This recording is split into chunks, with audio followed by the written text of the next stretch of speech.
Bonjour à toutes et bonjour à tous, je m'appelle Thomas, je suis le chef de cuisine du cookieclub.com et je suis ravi de vous proposer cette recette de galettes des rois avec une base de pâte brioche. Pour cela, il vous faudra comme ingrédients de la farine, de la levure de boulanger, de la fleur d'oranger, du sucre, la fève, moi je la remplace par une petite amande, il vous faudra de l'eau ou du rhum, si jamais vous n'aimez pas le rhum, vous remplacez par de l'eau, du beurre, du sucre et des œufs. Allez, on commence cette recette en faisant chauffer tout d'abord notre préparation à base de sucre, de beurre et de rhum. Alors c'est ce que je viens de vous indiquer à l'instant. Vous avez le choix soit d'utiliser du rhum, si vous n'appréciez pas le rhum, ou en tout cas que vous ne voulez pas d'alcool pour réaliser cette recette pour des enfants, vous pouvez très bien remplacer cette recette, tout comme moi, par de l'eau classique. Donc là vous prenez une casserole, vous mettez votre eau, vous rajoutez maintenant votre beurre que j'ai coupé, vous avez vu grossièrement. Et vous terminez en ajoutant votre sucre semoule. Maintenant, nous allons chauffer cette préparation jusqu'au stade de la première ébullition. Au stade de la première ébullition, on stoppe le feu et on met son récipient au-dessus d'une grille si c'est possible, tout simplement pour qu'il refroidisse au plus vite, de façon à obtenir un mélange qui soit tiède au final. Donc, on met son beurre, son sucre, son eau. On mélange un petit peu bien évidemment pour que le sucre puisse se dissoudre plus facilement dans l'eau. Au premier stade de l'ébullition, on stoppe le feu, on pose si possible notre casserole sur une grille et on laisse tiédir notre préparation. Pendant que c'est en train de chauffer, bien moi je vous conseille, pour vous aider dans votre organisation, bien de préparer le reste de la recette. Donc maintenant nous allons avoir besoin de notre farine, de nos œufs et de notre levure de boulanger qu'on trouve très facilement dans le commerce, ou sinon on peut l'acheter comme je l'ai fait moi chez son boulanger. Maintenant on va mettre notre farine, deux options, soit dans la cuve d'un batteur mélangeur tout comme moi, ou bien tout simplement dans un saladier en verre ou en inox, et on réalise donc la phase de préparation suivante à l'aide d'une spatule, ou bien vous pouvez réaliser cette opération à la main. Pour ceux qui utiliseront le batteur mélangeur, on va utiliser ce que l'on appelle une feuille. Première étape, eh bien on met sa farine dans la cuve de son batteur mélangeur ou de son saladier. Ensuite, vous prenez votre levure de boulanger. Là, je vous conseille, vous voyez, à la main, de l'émietter comme ceci. Et lorsque vous obtenez vraiment, vous voyez, des petits bouts de levure, eh bien nous allons pouvoir maintenant rajouter notre levure à notre farine.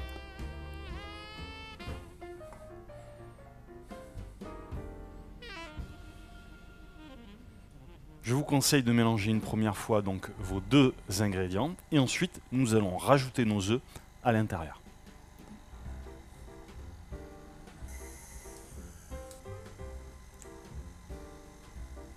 Comme vous pouvez le constater, ma préparation, vous voyez, est arrivée à ébullition, donc je stoppe le feu, je rajoute maintenant ma fleur d'oranger et vous voyez, je pose ma casserole alors au-dessus d'une grille.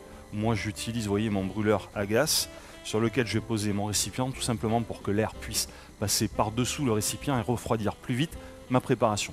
Une fois que j'ai obtenu ce résultat, eh bien je le laisse tiédir. C'est vraiment la phase importante. Ne mettez pas votre sirop au beurre trop chaud dans votre préparation à base de levure, sinon vous allez tuer les levures. C'est pour ça qu'il est important d'avoir donc une préparation qui soit tiède. Lorsque votre sirop au beurre est tiède, c'est-à-dire à température ambiante, c'est-à-dire que lorsque vous pouvez mettre donc votre doigt dans votre préparation sans que cette préparation soit trop chaude, donc au-dessus de la température corporelle, et bien à ce moment-là, lorsque notre préparation est tiède, nous pouvons l'incorporer à notre mélange donc farine, levure et œuf.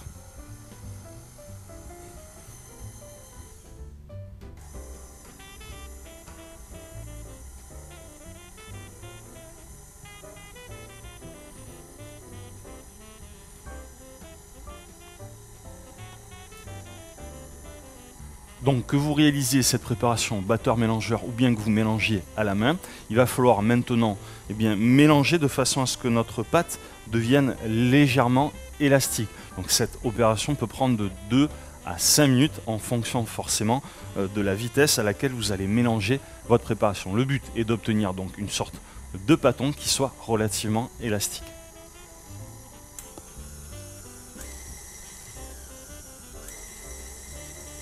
Et lorsque vous obtenez ce résultat, vous voyez quelque chose qui se tient bien mais qui est relativement élastique, et bien dans ce cas-là, ce que je vous conseille, c'est de le mettre sur une plaque qui va dans le four avec du papier cuisson. Alors moi, c'est du papier style pâte qu'on appelle, du papier siliconé qu'on trouve aussi très facilement dans le commerce. Mais enfin, si vous n'avez pas les moyens de vous acheter ce papier, sachez que dans un papier cuisson classique, cela fonctionne très bien. Donc ensuite, vous regroupez votre préparation comme ceci, et maintenant il va falloir laisser pousser, agir les levures pendant environ 2 heures. Donc là, une astuce, soit vous le laissez dans une cuisine qui a une température d'environ, on va dire 25-30 degrés avec un torchon sur le dessus. Si dans votre cuisine il fait relativement froid, dans ce cas-là, je vous conseille d'utiliser donc un four, chaleur tournante si possible. Vous mettez sur 35 degrés et vous laissez donc votre préparation pendant 2 heures. Vous allez voir, la levure va agir et votre préparation va gonfler. Et au bout de 2 heures, eh bien, on va se retrouver pour faire la suite de cette recette.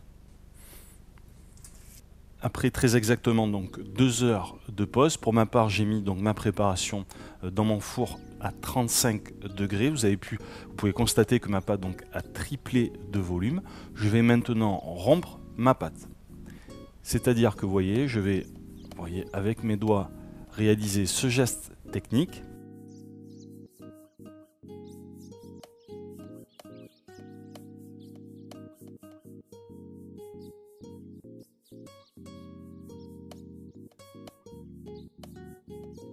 Ensuite, à l'aide du pouce, eh bien, vous allez faire un creux et vous allez maintenant façonner votre galette des rois. C'est-à-dire que vous allez essayer d'obtenir un cercle d'un diamètre équivalent, mais surtout avec une épaisseur de pâte qui soit identique, vous l'aurez compris, pour obtenir le même temps de cuisson.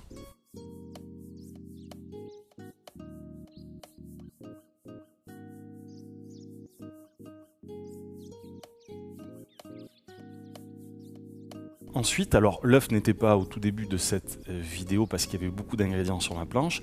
Vous allez donc clarifier un œuf, c'est-à-dire que vous allez séparer le jaune du blanc. Nous allons garder que le jaune et vous allez mettre quelques gouttes d'eau à l'intérieur. Et à l'aide d'un pinceau, nous allons donc dorer notre préparation. Attention à ne pas mettre de dorure entre votre plaque ou votre papier de cuisson et la galette pour qu'elle puisse pousser correctement.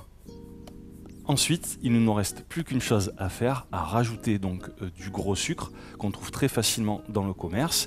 Et vous allez maintenant déposer votre gros sucre sur votre galette. Et là, je vous garantis, moi, enfin pour ma part, ça me donne déjà envie de la manger, notamment avec cette odeur de fleur d'oranger qui est très agréable.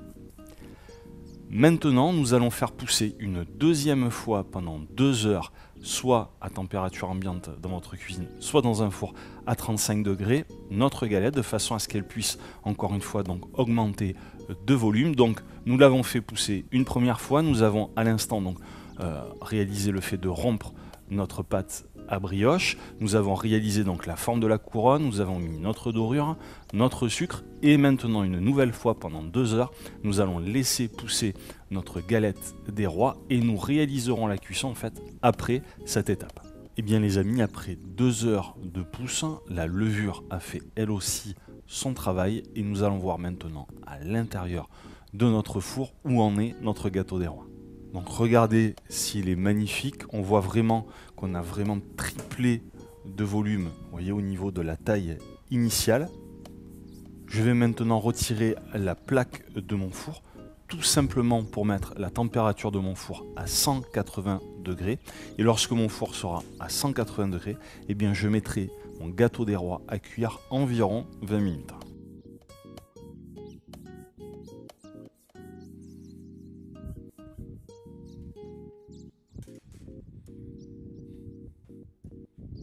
Et après très exactement 20 minutes de cuisson, vous devez obtenir ce résultat, un superbe gâteau des rois, vous voyez, qui est vraiment magnifique, bien cuit à l'intérieur. La levure a fait son travail, ce qui fait que vous allez avoir un gâteau qui va être relativement aéré. Et vous pouvez, c'est facultatif, rajouter quelques zestes de citron, de menthon, pourquoi pas si vous en trouvez, sinon du citron jaune, ou pourquoi pas si vous aimez un petit peu l'exotisme, et bien de rajouter un peu de citron vert. Bien, grâce à cette vidéo, je viens de vous montrer comment réaliser un super gâteau des rois vous-même, sachant que c'est une recette de base et je vous montrerai d'autres recettes prochainement avec des garnitures à l'intérieur et sur le dessus. Sachez en tout cas pour l'épiphanie, donc les rois mages qui soi-disant ont apporté donc des présents au Messie, on fête l'épiphanie, généralement le 6 janvier. Il y a deux sortes de desserts, soit la frangipane, donc c'est une base de pâte feuilletée avec de la crème d'amande à l'intérieur. Vous avez d'ailleurs cette recette sur le Cookie Club en tapant dans l'onglet recherche frangipane, où vous avez donc le gâteau des rois. La différence, eh bien c'est la différence entre le nord et le sud de la France dans lequel moi je suis originaire et dans lequel nous réalisons nous un gâteau des rois qui a plutôt une forme de brioche à base de fleurs d'oranger avec la possibilité, comme je vous le disais tout à l'heure, d'incorporer de la garniture comme des fruits confits. Il faut savoir aussi que suivant la partie du sud de la France où vous habitez, il n'a pas tout à fait le même nom et tout à fait la même forme, mais la base est la même. Sachez qu'on appelle ce gâteau des rois par exemple le royaume en Cévennes, le garfou dans le Béarn, le pâtissou dans le Périgord ou la coque des rois en Ariège. Bref, c'est la même base sauf que le nom est différent et des fois aussi un petit peu la forme. Le seul chose que je peux vous dire, c'est que comme saint Thomas, je ne crois que ce que je vois et en tout cas que ce que je sens. Et je peux vous dire que j'ai des amis qui vont venir me rejoindre cet après-midi et qu'on va se régaler autour de ce gâteau des rois. Je vous remercie d'avoir suivi cette recette. N'hésitez pas à me rejoindre sur le cookieclub.com ou vous inscrivant gratuitement ou en me rejoignant sur les réseaux sociaux. Je vous dis merci, je vous souhaite un agréable moment à réaliser cette recette et surtout à la déguster avec vos convives. Et je vous dis bien à de suite pour de nouvelles recettes sur le Cookie Club.